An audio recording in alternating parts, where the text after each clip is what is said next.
Hey everyone, Assalamu alaikum. Welcome back to IELTS Corner. It's me, Fiza. I hope you all are doing well and happy winters to you all. Maybe you all are just waiting for your winter holidays to begin with your IELTS preparations. So maybe this channel or this video help you in any way, possibly. So आज के video में हम discuss करने जा रहे हैं कि कुछ चीज़ें जो हैं आपने नहीं करनी और कुछ चीज़ें जो आपने करनी है आइल्स राइटिंग के लिए in order to improve your writing. क्योंकि कुछ चीज़ें ऐसी हैं जो हम कर रहे होते हैं और उसकी वजह से हमारे बैंड स्कोर स्टक हो जाते हैं 6 पे या 6.5 पे। और अगर आप बिल्कुल बिगिनर हैं तो this video will surely help you, क्योंकि इसमें आपको पता चल जाएगा कि आपने एक्चुअली राइटिंग टास्क 1 और 2 को कैसे डील करना है, और छोटी छोटी चीज़ों की डिटेल्स पता चल जाएंगी कि जब आपने लिखना शुरू करना है तो एक्चुअली आपने करना क्या है। सो पहली बात से शुरू करते हैं, जो कि है हमारा पॉइंट आपके लिए ये है कि जस्ट स्टार्ट राइटिंग। बट उसके लिए आपको चूज़ कर लेना है कि आप चाहे पेंसिल चूज़ कर लें या पेन चूज़ कर लें, जो भी आपको अच्छा लगता है। बट मेरी सजेशन ये है कि एज एग्ज़ाम में आपको पेन अलाउ नहीं होता, बॉल पेन या इंक पेन अलाउ नहीं होता। They will provide your pencil, और आपको बेहतर है कि आप उसी से प्रैक्टिस करें। उससे ये होगा कि अगर आप यूज़ टू नहीं हैं पेंसिल के क्योंकि हमेशा ये होता है अगर आप पेपर बेस्ड टेस्ट ले रहे हैं तो पेंसिल से बहुत जल्दी राइटिंग जो होती है मेसी हो जाती है। आपको एक ये भी चीज़ मेंटेन करनी आ जाएगी कि मैंने क्या कहते हैं एक एक्स्ट्रा पेंसिल कैसे शार्प करके रखनी है, ताकि मेरा पेपर जो है एक नीट फॉर्मेट में ही एग्जामिनर के पास पहुंचे और कुछ मेरी राइटिंग जो है वो मेसी ना हो जाए। तो ये भी एक चीज़ अच्छी है कि अगर आप शुरू से ही पेंसिल से ही प्रैक्टिस करें अपनी राइटिंग के लिए। सो पहला पॉइंट तो आपको समझ आ जाना चाहिए कि अब आपने प्रैक्टिस कैसे करनी है।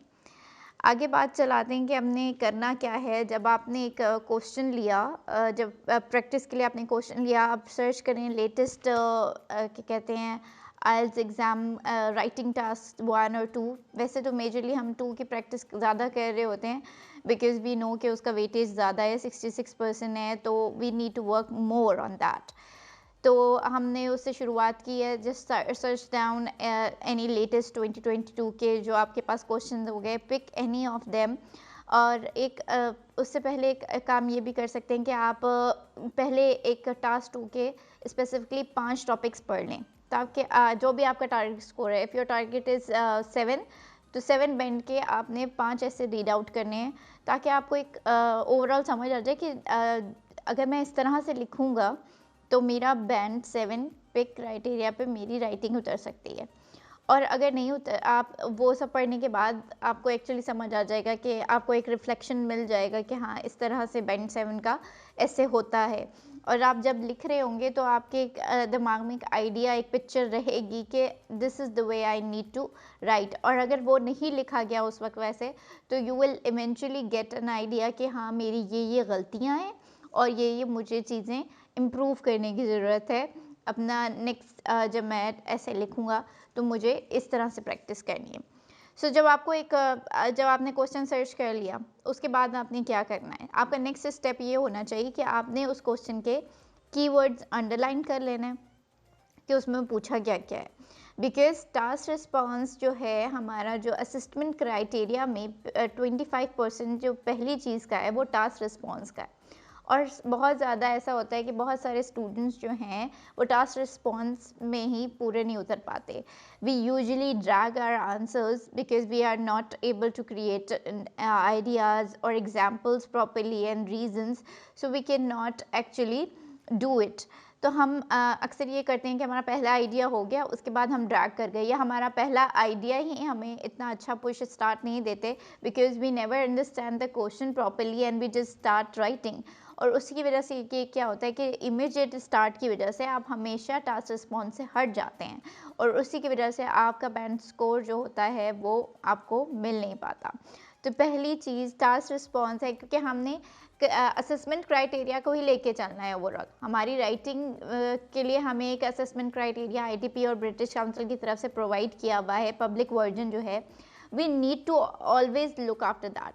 अगर हम उसको देख के अपनी राइटिंग क्या कहते हैं इम्प्रूव करने की कोशिश करेंगे, we will easily improve, I will say, क्योंकि बिकॉज आपको मेन चीज़ वही है कि प्लेटर में आपने वो चीज़ें सर्व करनी है जो उन्होंने मांगी है, तो देर इज़ नो पॉइंट कि आप उसको हासिल ना कर पाए. सो आपने जब कीवर्ड्स मार्क कर लिए, you have to actually understand that हमें क्या टास्क दिया हुआ है, हमारा आर्ग्यूमेंट किस चीज़ के बारे में, हमारा ओपिनियन किस चीज़ के बारे में पूछा गया है, and then start planning, because planning should be your first step. You have to actually शुरू में जब आपने लिखना शुरू किया है ना, उस वक्त अच्छे 15 मिनट चाहे दे दें या 20 मिनट आपको लगते हैं ना आइडिया गैदर करने में, टेक योर टाइम. वो आहिस्ता आहिस्ता श्रिंक होगा. Till exam day you have to shrink your planning time to minimum or maximum, I would say 5 minutes. आपको सिर्फ 5 मिनट्स में अपने आइडियाज़ गैदर करने हैं. आपको पता होना चाहिए मेरा पहला पैराग्राफ क्या, कहाँ से कब शुरू होना है, मेरा पहला आइडिया क्या होगा, मेरा दूसरा आइडिया क्या होगा, तीसरा idea. If you really want an video how to plan your essay, please comment down. We will also make the video on that how you should plan your essay, but this is actually a brief video regarding writing. So just keep down that planning should be your first step before beginning your essay. उसके बाद आपने highlight कर लिया, underline कर लिया, what ever suits you, जो भी आपको इंश्योर करता है, in order to make no mistakes. ठीक है. उसके बाद plan your answer by using paragraphs clearly. अब आपको पता होना चाहिए कि अगर आपसे एक चीज़ के बारे में, एडवांटेज या डिसएडवांटेज के बारे में पूछा गया है, तो आपको क्लियरली आइडिया होना चाहिए कि मैंने 2 बॉडी पैराग्राफ्स बनाने हैं, मेरा कहते हैं इंट्रो में मैंने पैराफ्रेजिंग देनी है, फिर मैंने कंक्लूजन देना है. तो इस तरह से आपका ऐसे का आउटलुक होना चाहिए. You should plan the paragraphs clearly कि मेरे पहले पैराग्राफ में, इंट्रो में पैराफ्रेजिंग मैंने क्या करनी है, देन मेरे पहले बॉडी पैराग्राफ में मैंने क्या आइडिया देना है, what is the advantage. Then अगर आपने नेक्स्ट बॉडी पैराग्राफ में डिसएडवांटेज डिस्कस करना है, you should be clear about it while you are planning. So जब आप लिखने बैठेंगे ना, तो आप स्विच नहीं करेंगे उस चीज़ से, क्योंकि आपने ऑलरेडी आइडिया क्लियर कर लिया अपने माइंड में. So it will be easy for you to do it. लेकिन पैराग्राफ बहुत क्लियरली इमेजिन कर लेना है आपने कि क्या होना चाहिए, otherwise you will easily dragged. और वो जो होता है फिर वो बहुत ही बोरिंग सा ऐसे आपका डेवलप हो जाता है, जो कि नहीं होना चाहिए. उसके बाद आपने क्या करना है कि एक चीज़ जो यू शुड नोट डाउन, कि अपना एक आइडिया कन्वे करना है एक पैराग्राफ के लिए. ये नहीं होना चाहिए कि आपने एक आइडिया दिया फिर उसके बाद दूसरा नया आइडिया आ गया. सपोर्टिंग आइडियाज़ होने चाहिए, रीजंस होने चाहिए, एग्जांपल्स होनी चाहिए, लेकिन ये नहीं कि आइडिया के बाद दूसरा आइडिया, तीसरा आइडिया, चौथा आइडिया, कुछ भी एक्सप्लेन नहीं है. कोई एक आइडिया भी क्लियरली आपने एक्सप्लेन ही नहीं किया, which will eventually make you lose your marks. So don't do it. सब ये चीज़ बहुत सारे लोग कर जाते हैं, जो कि बहुत ही नॉर्मल है. लेकिन आप ये नोट डाउन कर लें कि आपने एक आइडिया को ही लेके उसका रीज़न देना है, फिर उसकी एग्जांपल्स देनी है, और उसको फिर आपने समराइज़ करके दूसरा पैराग्राफ शुरू करना है. उसके बाद एक और चीज़ है कि जब एक बात आपने एक आइडिया क्लियरली बता दिया, आपने उस आइडिया को बिला वजह में, जो कि हम एक्चुअली हम ऐसे एजुकेशन सिस्टम में हमने कहते हैं ना सांस ली है कि हमें लेंथ का बड़ा शौक है, क्योंकि हमें मोस्टली लोगों को यही, जब हमें क्रिएटिव राइटिंग नहीं सिखाई गई, हमें लेंदी राइटिंग सिखाई गई कि आपने अपनी राइटिंग को लेंदी कैसे बनाना है. जितने लंबे आपके सेंटेंसेस होंगे या जितनी लेंदी आपकी शीट्स होंगी ना, उतने आपको मार्क्स मिल जाते थे. लेकिन ये हमारा बिल्कुल ही डिफरेंट सिस्टम में हमने अपना जो है राइटिंग पहुँचानी है. तो उसका आइडिया ये है कि आपने एक क्लियर बात करनी है, बिला वजह की बातें नहीं शामिल करनी. So don't repeat your ideas, don't repeat the same thing differently. यानी एक बात इस तरह से की तो फिर कान को दूसरी तरफ से नहीं पकड़ने की ज़रूरत है. उसी एक आइडिया को क्लियरली डिफाइन करें और बस.